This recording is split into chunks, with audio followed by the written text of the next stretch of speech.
Mchungaji wangu anaitwa Mathias Masunga, ni Msukuma kutokea Bariadi. Sijawahi kuona Msukuma ni mchungaji, lakini huyu Msukuma kwenye uchungaji wake, kwenye uhubiri wake, kwenye udadavuzi wa neno la Mungu. Nyie wa Tanzania, kanisa letu lipo Kigamboni, ofisi ya mahakama ya wilaya kwa nyuma. Ukifika pale uliza AICT Church iko wapi. Tuna mfungo rasmi wa maombi na kuabudu tulioanza tarehe 2 mwezi wa 2 mwaka huu. Tunamaliza tarehe 30 mwezi wa 3 mwaka huu. Na tutakuwa tuna mkutano mkubwa wa mtu na Mungu. Huu mkutano utabadilisha maisha ya mtu binafsi. Ni tarehe 30 mwezi wa 3.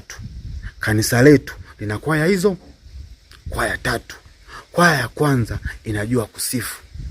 Kwaya ya pili inajua kuabudu.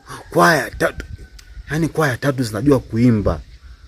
Nyie na kukaribisha wewe Msukuma, Mbena, Mmasai, Mpale, Mchaga, mtu yeyote, Mtanzania yeyote yule aje ashuhudie mahubiri ya Kisukuma.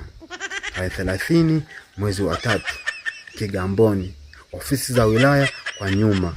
Ulizia AICT Kigamboni Church iko wapi. Mahubiri ya Kisukuma. Wewe